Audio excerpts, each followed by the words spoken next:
Hi, my name is Dres. I am an artist amongst this local scene in Kalamazoo.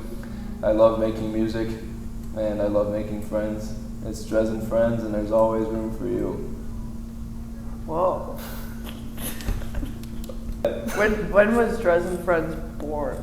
It was born shortly, like, in the later part of 2022. Mm-hmm. So I was in this other project at the time, and it was just, just kind of a start, because that was when, we were living together and we introduced to the scene and whatnot, and we were, playing covers and stuff like that, and I just didn't jive with it as much. I was like, I have some stuff that I want to write on my own, and I have some people, such as yourself and all the others in the OG group that I wanted to get together and have this played, so it's probably around either December or November of 2022, Mm-hmm. and then the first show was in January 2023 at Glow House, and the rest is history.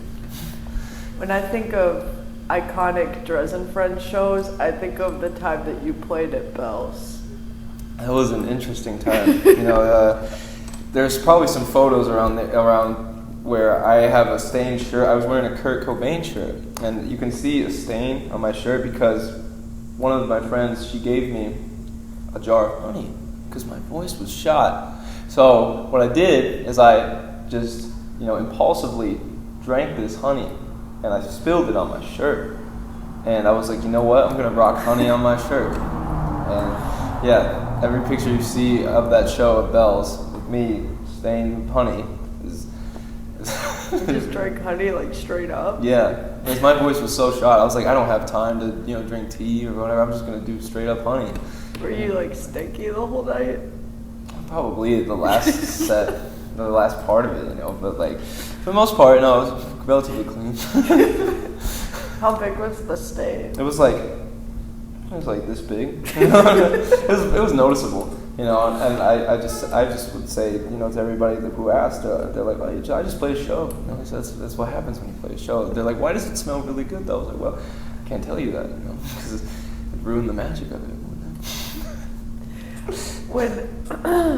Can you explain to me what happens when you take the stage? When you become in this performer zone, it feels different. So can you explain to me what happens? It just depends on what I have the set list for and how, we've practiced as a band maybe, and I guess all the outside circumstances that lead up to that moment. So it's always different. I always have a different mindset.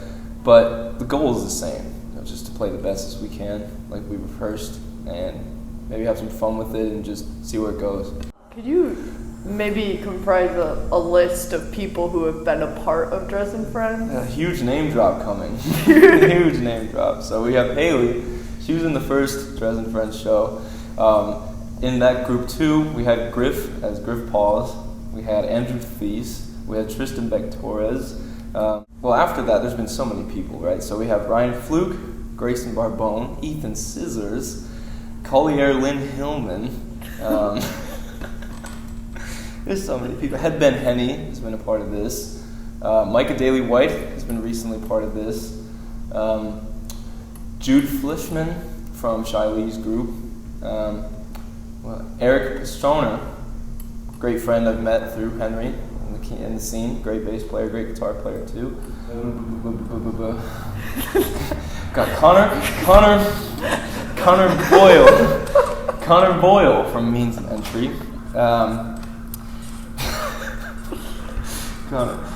Sam Callis, a good friend of mine. His last name's not Callis, but that's my nickname for him because when I met him, he would talk to me about his calluses that he would play with the guitar, so I called him Sam Callis.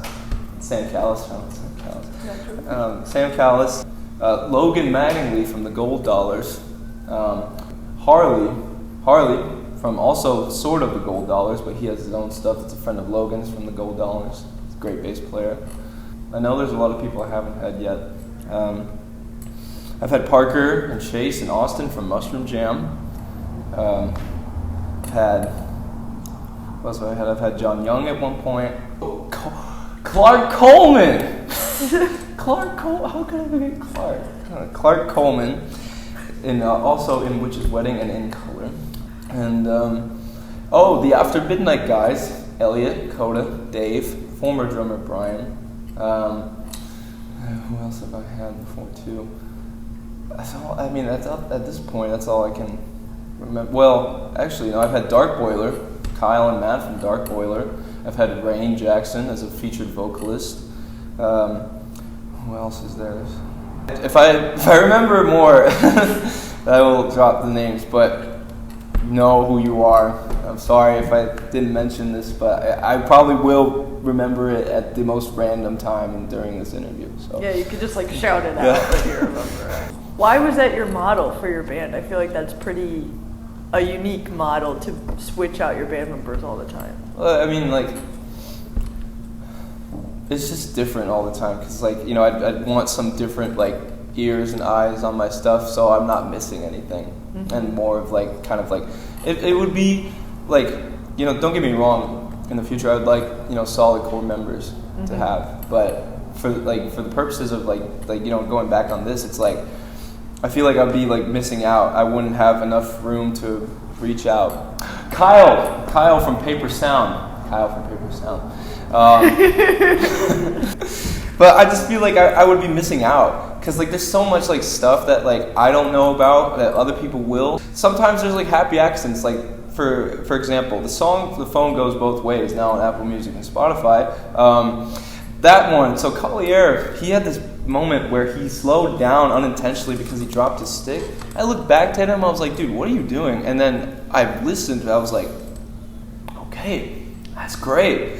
You know, so like happy accidents, and then just like a bunch of all these ears offering their like interpretation of what I've been trying to tell them. And like, what's the nice part about it is that, you know, I can hop on most of those instruments and like tell them like what I hear in my head and play it for them, so they have a clearer idea, and they'll be like, oh, I see what you mean. Mm-hmm. You know, and that's what's really cool about it too. I just like the experimentation and like the more openness to it, so I don't feel like I'm missing anything, and there's stuff out there that like if I were just, you know, head in the sand, not, you know, open to that, I'd miss out on. Yeah. That's cool. It's cool that it comes from a place of appreciation for your friends and their musical ability, and like being able to trust them enough to just, you know, show them an idea, but then let them implement it any way that they feel, yeah, you know, in the moment of performing. And usually nowadays, like, I'll have a solid demo, or I'll have something more solid than I did before, because, like, you know, before when it started, it was just in my head. Yeah, so I remember that. Yeah, and it was like, I was like, come on, like, think. But yeah, now it's a little bit more organized. Now I have a lot more structure, and to, like, you know, be a little bit more professional about it. Like, hey, I have this demo. How about you try and play this, and maybe add your own sauce to it. Right? Yeah. So. Yeah. Andrew sauce.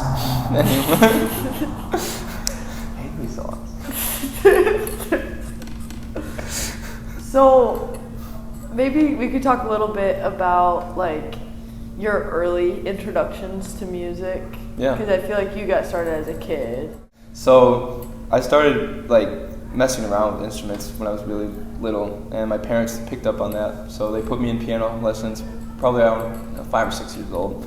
So I started on piano, and I always wanted to play the drums, so I always wanted to, you know, play loud music, but thankfully, you know, thank God that my parents put me in these lessons, because it taught me a lot about music theory and chord structures, and like the piano is like the OG source for that, right? It's just to, you know, figure out how to play stuff and, you know, have those chord progressions, learn some music theory and how to translate it to guitar or bass or wherever, and like I guess it just helped me out more as like an organized like songwriter, because you can just like, you know, sit down and just have all these, you know, chord progressions and then try and translate it to guitar. But like it's not the same just writing it on guitar for me, because like there are songs where I'll write on the piano and I'll be like, this could sound better on the guitar, or there's songs I'll write on the guitar and I'll be like, this could sound better on piano, or either way, or just drums, or either that too. Like, so I let go of piano for a while because I wanted to play drums, focus on drums. And what was really nice about that is that being a jazz drummer, you know, you open yourself to a lot more music and a lot more like sides of how to make music and how to like improvise. And that really saved me, because it's like, you know, now I can sit down with a group of guys and just like improvise as long as I, you know the key or just like one note, and be like, all right, yeah, that's cool, you know. And like, so after like, you know, a bunch of experimental jazz, I put myself in guitar in my high school, because I really wanted to play it. I always like messed around and like tried to learn some riffs. Like Penny Royalty was like one of the first songs by Nirvana that I like tried to learn, and then I taught myself bass from the guitar, and I didn't know anything about bass until I did like someone. Who was, I don't know who it was, but somebody told me like the transparency of bass and guitar wasn't too far off from each other. So I was like, okay, I'll try it out. And I was, just started trying to play and like do those like, funk bass lines with the slaps and then like, Jaco Pastorius, looking up videos of him and like, what? Like, wow, and Victor Wooden, like, those guys are nuts. But like, Portraits of Tracy. What is it? Great song. But, and then I really wanted to pick up trumpet before clarinet, but they told me no because I had braces. I had train tracks. I was disappointed, because like I wanted to play trumpet, and when I listened to the Beatles, when I listened to Sgt. Pepper, her trumpet was like, I want to play trumpet, and they're like, no, your dental matters can't make you do that. I was like, all right then, fine, I'll wait, but I'll get my hands on a trumpet soon, figure it out. But then, the music I listened to, pretty much the like first ounces of music I listened to were the Beatles, of course. I listened to the Police and the Scorpions, and like those three bands were like my world at one point. What is it about the Beatles that really just gets you going? It's just. It's all the stuff that it just reminds me of like, having that resonation with my childhood and like that feeling of being so connected to the music like I've never had before. Like I wasn't as connected to it or to other music as the Beatles because it just felt like I had like knew these people and like I was like, this is really good stuff. And like all my family members on my dad's side really like the Beatles too. The fact that these four people were together at one point and writing like the best music I've ever heard, and then still splitting off into their own direction and still writing pretty good music. It's like you don't see that too often anymore, and it's like they set a precedent for a lot of people and inspired a lot of people. And like all these references and all this lore is like tied to music at some point. With the Beatles being your biggest influence, how do you think you've taken from that in your own songwriting? So I guess it depends on like what I'm writing to for sure, but like for instrumentation wise, like I love to track everything by myself now in the studio because for one it saves a lot of time, and then another thing too is it saves like money too. So like I'd like to come in most of the time prepared on like what to do, so I have ample time and ample resources and the ability to directly communicate to the producer and be like, hey, like this is what I'm looking for. I'm curious if there's any link between what you appreciate about the Beatles, like taking from like small experiences and making songs out of them. Do you feel like you do that too? Yes. And how have you done that in the past? Like what are some examples? So when we lived together, I remember I stumbled upon like this like concert-ish kind of orchestra thing at Western, and I was like, I want to write stuff like that. And it reminded me of Sgt. Pepper because they did that in the Day of the Life, where they had all those, professional musicians come in and like, they transcribed it and Paul was conducting and they're like, so I like wanted to write something like that on the piano and like make it feel like an orchestra. So I would try to learn all these complex notes but make it simple. So I try to like learn like the most weird chords, but then just make it simple and more familiar with chords that I played over the years, and like kind of just blend it all in together. And so that's where it like comes down to like the little experiences is like, maybe somebody will say something to me, and like either I'll have a voice memo ready for that, or I'll like write it down in my notes as soon as possible. Like I'll tell you what too. Recently I had a dream where I was in this car and somebody took out a CD and it was an unreleased Beatles CD, but I'm not sure if it was. Maybe it was, but like I remember taking the CD and eating it, like taking a bite out of it, and the first track on the list disappeared. And I put it in, and track 2 just started playing. And then I woke up with a melody in my head, and then I put it on voice memo, and then yeah. Just let it go for a while. So I'll probably have to revisit it soon. But Did you name the voice memo? not yet. Not yet. I don't know. Or you what's could be able called. to find it. Yeah, I put it in my favorites. Okay. What did it sound like though? It sounded like.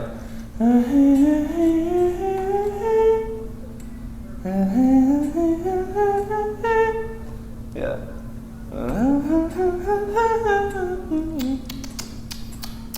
Something like that.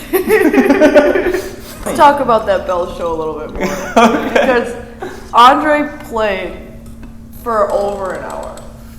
At Bells? Yes. Whoa, They were getting ticked about They it. were. And this set, there was loads of people a part of it. Like, it was the last set of the night, and Andrei just kept bringing more and more people from, like, the pit on to play instruments on stage. Whoa. And he just kept playing. When was that? This was in 2023. And I just remember being like, well, Bells is never gonna let us play here again. Like, I think we just went to get Domain Master on that bill. Yeah. Like, who else? Was that it? And then Dres Friends, or was it one other? Was there one? Was it Basement Window? Did Basement Window play? Maybe, yeah. Yeah, it was Basement Window. Yeah, no, because we remember Landon broke his nose at the time. Oh. And that's why Domain Master couldn't play. Oh, so it was yeah. Basement Window and then you guys and then us. Yeah. Yeah, I remember that. I remember just hopping on for one song, and it was like 50-50 chance that I was going to participate in this song, and Andrei's completely comfortable operating with those odds. Like, he's like, I don't need to know for sure if you are, but if you're feeling it, like, come up and do it. That's how he operates. So the practice at the Bell Show, we had it at this venue originally named Sky High, ran by Griff Paws. It was TV station last year, but now it's TBA. But this was it was Sky High at the time. And Griff was kind enough to host the practices in his basement. So we would go there, and there was one practice in particular where I was like, wow, this is like amazing. So there's two parts. The first part was when we were trying to get Great Gig in the Sky together. So we played Great Gig in the Sky by Pink Floyd, and I had Rain as the featured vocalist on there, and I had Dark Boiler with the synths, because they really like Pink Floyd, and I had Ryan on the drums because he could fit Nick Mason's parts or whatever, and then I just remember that being like a surreal experience because I was playing the piano. I was on piano at this part, and I was just sitting down, and I look up, and everybody's just like there, and Rain's killing it. She's like, I was like, what is going on? The next part was when AJ came in, and we were playing Ball and a Biscuit by the White Stripes, and he just hops in on bass. He killed it, and he was jumping in the air. His vertical increased by 12 inches that day because he was just jumping up and down. I was like, oh, and I felt that electricity when we were playing. It was me, him, and Griff as a three-piece, and I was like, oh my god. And then Connor was on that song too, and Connor added this heavier kind of take about it, where I was playing more bluesy stuff like the record, and then Connor had the noise effect of the crazy part, just make it a little bit more edgier, a little bit more crazy, and that was surreal too, because it's I had that full band sound, and for the most part we were playing, going from Unlaced Shoe to that. It's the heck.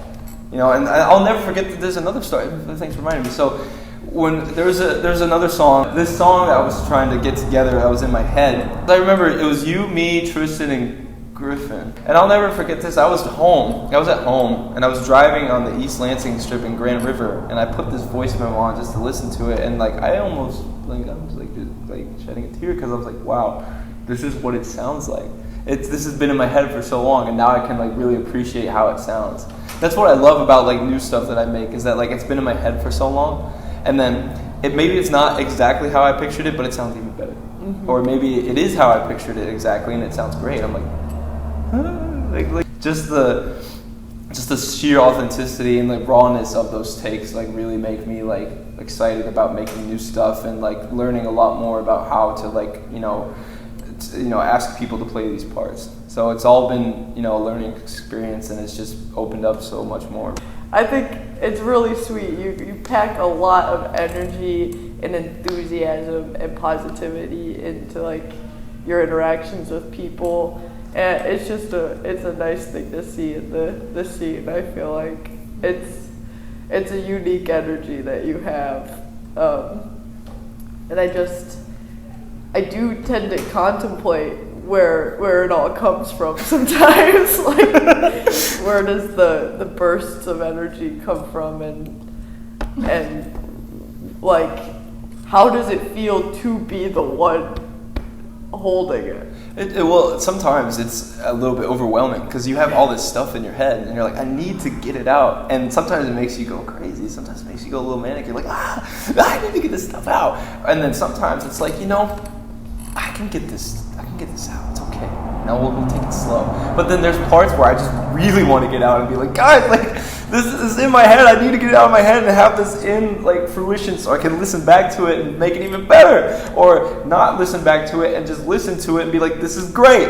Like I crave that because it's like it's in my head all the time. Like right now, it's in my head, and like there's stuff like I won't leave your interview right now, but like if this wasn't an interview, I'd be like, okay, I gotta go and I gotta make this like right now. Yeah. If you were gonna like leave somewhere to like go get some stuff out, like what does that look like? Yeah, where are you gonna go? Yeah, what are you gonna do first? Whatever. If I left right now, I'd probably go back to my place and just like grab a sweatshirt, put on a sweatshirt, have a nice glass of water, put my acoustic guitar up there, and just do it, and just like let's tune out everything. And that's what I love about it too, is like tuning out everything. And like I don't care if I mess up, I'm practicing. Like I don't care if my voice cracks on the voice memo. I'm gonna laugh at that in the future, be like, But like it's just like the spontaneity of it. I'm saying that right? Spontaneity, yes. The spontaneity of it, and like just the sheer rawness of it, and then taking that idea and having it more constructed, and then so. Eric Nye is a huge part in this. He is one of the people where you give him a song and he's literally a third ear or a third eye to it. Because like while he doesn't play, he knows like how to listen to music. And like from his like experience in that, he can give like lyrics out, he can give like some structural stuff out, or maybe some just like tweaks on mixing and stuff. And like, he's been a really great help to me too. So Eric William Nye anyway.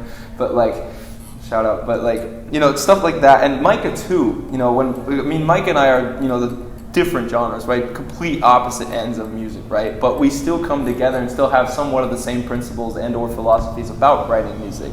And he's like, well, maybe you could do this, man, or like, maybe you could do this. And like, and what's cool about me and Micah, like when we talk about our music, I'll be like, dude, I've never heard anything like that. And then he'll come up to me, he'd be like, Dres, like, well, how did you do that, man? And I'll be like, I don't know. And like, and vice versa. Like, I'll be like, Mike, how did you do that? And he'd be like, I don't know. What are some of the philosophies that you share? So, the encouraging aspect of experimentation and not being afraid to step out of the genre that you perceive yourself as.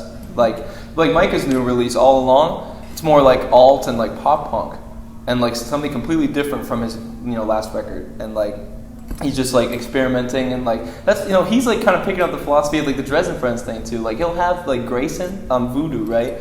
Or he'll have Ryan play on there the drums, and like Pib, or like Shankool, or like anybody, and just like have them play these parts because he knows that they're like specified at this like one instrument or like special thing that, like concerning the genre, and they know about it. So he'll be like, hey, like I'm trying to have a song like this.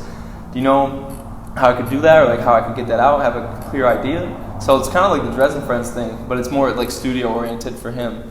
And then me, it's like both studio and like live. So just like those, encouraging like moments of experimentation, let's say. Can we talk about some of your previous releases and like the process of making those, or where the heart of the song comes from? So Krackin, right? Should I get Krackin? What'd you say? No. So Krackin, like that just turned out like in the first like stages of that was literally just a jam. Because I remember like sitting down at Glow House, right? And it was that little room that Rory would hang out in. Shout out Rory. Rory's a cat. He would hang out in. So like, do you remember the time where I had like those two little pedals in that practice orange amp? Shout out Rory. Shout out Rory. I miss that cat. I know. The chunkiest anyway. But like, I would go into that room and I would just like, mess around and like try to figure out these pedals, right? So I remember like trying to like, write more songs. I remember you and Andrew and like everybody, you guys were telling me like, dude, you just gotta like write something. You just gotta do it. So I'm like, all right, I gotta get it cracking, right? So I thought it would be like an inspirational message to like, you gotta get it, let's get it cracking, and everybody be like, yeah, let's get it cracking. So like, I'll never forget the one show, this Cat's Cradle, an older venue. It was a 420 show. Ryan Fluke and I played a 2-piece set, and that was like the first beginning of like, wow, this is like what Krackin should be like, because it was so intense, and it was like so like, yeah, bro, like let's get it cracking. So it just started out as a jam. I didn't even consider it like a song. I just thought of it as like a set break in between songs to be like, hey, let's get it cracking, and then like come back. Mm-hmm. And then, so I left it for a while, and then I was like, you know what? Like let's just make a song out of this, right? So after numerous attempts, actually in this building right here where the camera is, I played Krackin in the full-length version for the first time ever with the Gold Dollars, with Harley and Logan. That was a 3-piece. And we played it here, and that was like the first time it was a 3-piece band. That was the first time it had bass and like everything. And I remember listening back to that demo, I'm like, you know what, I can definitely make something out of this. So listened to it on and off for a while, tried to write some other stuff, and then I was like, let's just try and make it like even newer than it was. So I go to John Morabito, producer around here, and I was like the first thing I ever worked on with him. And I was doing everything you hear in that song, the drums, the bass, guitar, keys, vocals, right? And I just took all those experiences of playing Krackin live and then like kind of like tricked myself, because I was like, maybe I don't want it to stay the same. So I made that slow part, like the like, because I wanted to like make it like a rubber band, right? Where like you're getting it cracking, and then it's kind of like a less severe caffeine crash. It's like a pillow you can rest your head on when you need to rest, right? You can still get it cracking, but you need to rest, right? So that's like the message, just like you can still rest up, but you can get it cracking. It's just, and then at the end you get up and it just get cracking. But yeah, that's how Krackin turned out. It was just started as a jam, and then I just kind of developed it over time, and then I was like, this could be a song, and then there it is. And what about the music video for that song? You talked to me about that, so maybe where your head was at with that. Yeah, so Eric filmed that. He did a great job. It was me, Eric, and Sierra. So we went to the building that Eric's got, and purpose behind it was, it's just like to have it like raw, where it's like my subconscious is interviewing me about all the stuff that I've been through, and like being like, so what are you gonna do about it, kind of thing. It's like, you've been through all this, now what are you gonna do? And like, I was like, you might as well get it cracking. And so I just wanted to make it so like intense to like, obviously build a hype, right? But like build like the thing that it like comes out of, like just like how getting it cracking like can lead to that. So like, being, going through anything, hardships or whatever, like every human faces that, right? And everybody has a different way of like, dealing with that, or just like moving through with it, moving forward, right? And my way was to like portray myself in a way where I was like kind of looking in the mirror and being like, dude, you went through all this and like you're still here, so like what are you gonna do about it? Like, it's up to you at the end of the day. Like, you have to get it cracking, like. And so that interview you see with Sierra and I is like a representation of my like subconscious mind or conscious mind about all these things that I was thinking about that were kind of a little bit detrimental to my mental health, I will say. But like, there's power in that, because you can take those experiences and then say, I've been through this. I'm still standing on my 2 feet. I still have a healthy body. I still have my eyes, my nose, my ears, and my brain, and my mouth, and like everything. And I have good health, alhamdulillah, right? And so, like, you just take those experiences and get it cracking, and then kind of put it into like a forward momentum of like you're not giving up on yourself, you're embracing all the struggles that you've been through, and you still get it cracking at the end of the day while still taking care of yourself. So, yeah. You had some fire effects in that music video. How did you accomplish that? I don't know what you're talking about.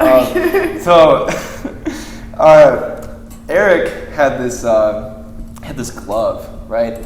And I wanted to go without gloves and pour gasoline on my hands to make it raw and be like, like I wanted to have that. But Eric's like, Dres, I don't know about that, Dres. You gotta burn your hands. You're not gonna be able to play a show for a while. I was like, oh, you're right. So what he did instead, he's like, I have this glove that's fireproof that we can test out. So I was a little bit scared at first, obviously, and I was like, do you mind testing it out? He's like, yeah, sure. So he puts on the glove, and then he pours the lighter fluid on it and lights it up, and he's like, I was like, did it hurt? He's like, no, dude, like, you're fine. I'm like, okay. So then I put on the glove, and then we had that lighting kind of like dark, so it looks like my real hand, but I still don't know what you're talking about, but like, yes, that's how it happened. Mm-hmm. And I was also curious about the dialogue a little bit of like the interview between you and your subconscious, aka Sierra. Yeah.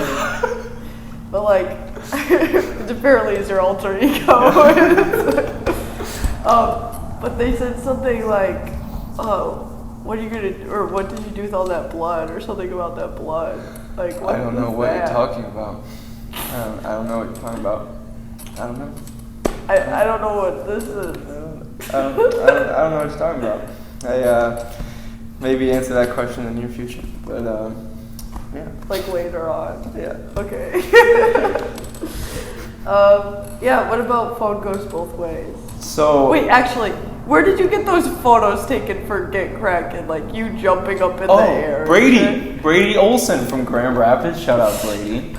Great photographer. He's been around Kalamazoo and Grand Rapids. Great guy. If you need photos, hit him up, man. But like, so I went to Brady because like, you know Angelina, right? Mm-hmm. So I was gonna ask Angelina, but she was busy, and so I reached out to Brady. I was like, hey, do you want to do like a single cover kind of thing? He's like, yeah, sure. So we did the promo first, and then I had to get the single cover. So I went to Brady about like a week or two before I released it. And so I just came in with those, like the single cover says, with the red pants and the white shoes and the leather jacket. So I just kind of like put that together, and I was like, Brady, like I'm not sure what to do. Maybe just have like a white backdrop. Maybe I'll just jump around and see what happens. And so that picture you see of me jumping, that's I like we were listening to the song as we were taking photos, and I was like, which one like fits like the most? And he's like, dude, this one fits the most. I'm like, all right, yeah, I see where it's going from here. And then for phone goes both ways. That one just started out as like a riff, like a wow wow wow wow wow wow wow, and then wow wow wow wow wow. So like I didn't have any lyrics. I kind of just was just.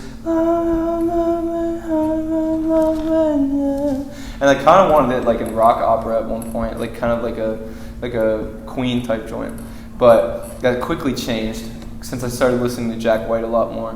And like I just writing that, it's like I have had points in my life where I haven't been on my phone, and I have been I've ignored some messages, maybe unconsciously or consciously, and it's not like to any offense of like I don't want to answer. It was just like I had the mindset of like I'm not ready to answer. I don't want to give somebody my time if I'm not going to be fully present mentally. So like it's a message to myself, and it's a message to those who I've communicated with in the past and that didn't work out. And it's like just kind of just like a release of all those feelings and those experiences, and just jotting them down and putting them into the song and just putting it out there, and just being done with it. The only single that we haven't talked about yet is Going Home, so maybe we do that. Okay. Yeah. So the story goes, so I had this like as a demo at Glow House, as a voice memo, and I was like, maybe I'll do something with this someday, because I was literally about to go home to my mom's house, and I was just waiting for a second because I was like, maybe I want to play guitar before I go. So I just laid that down and went home. Didn't think about it too much. Mm-hmm. And then I come across it like literally a year later almost. Actually more than a year later. And like I contacted Quincy. Shout out Quincy. He wanted to hang out, and I was like, dude, we should like try and write something. He's like, Dude, for sure. So I go over to his house, and I was like, you know what, maybe I'll bring this one out. And then we just kind of messed around with it. And he's like, yo, dude, like, this is fire. He's like, we should go to Jack's. And Jack Harrison, shout out Jack Harrison. And then like, so Quincy gave Jack a call. He's like, yo, are you doing anything right now? He's like, no, man, what's up? He's like, me and Dres want to come to the studio. He's like, all right, cool. I'll see you guys in like 5 minutes or so. So we pull up. And so it's me, him, and Jack. And then our other friend, Hanaya. And it's us four, just like hanging out. And we're just laying this down just as it is. No like previous stuff besides what me and Quincy were talking about beforehand. And we're just like figuring out, just playing along with it. And what you hear in that is what it is. So I just started playing the riff, and I sped it up a little bit because it was slower in the voice memo that I had. So I just sped it up a little bit, like so I played guitar and I played drums on that. And then Jack laid down bass and keys. And then Hanaya laid down that whistle. You hear the I'm going home. And he put that, and just like on the spur of the moment when we were doing that, I was like, that's great, like leave that in. So it was just a night of just bouncing off and on each other. And Quincy was like trying to figure out his part. I was like, what do you want to do? He's like, bro, leave the studio and I'll tell you when to come back. I was like, okay. So me and Hanaya hung up outstairs just kind of shooting the breeze or whatever. He comes back, he's like, dude, you gotta come in. He lays down everything you hear, just punching in, punching out. I was like, what?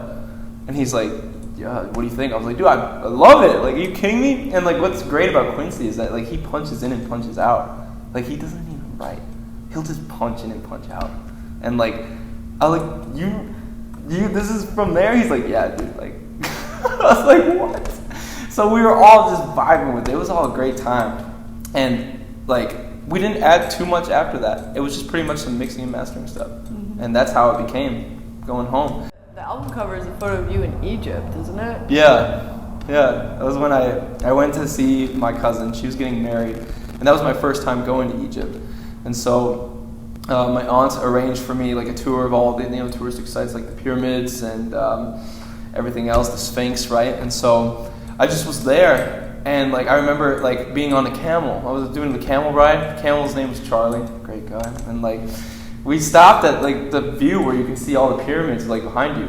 So I was just like, you know, it'd be cool just to jump up and see what happens.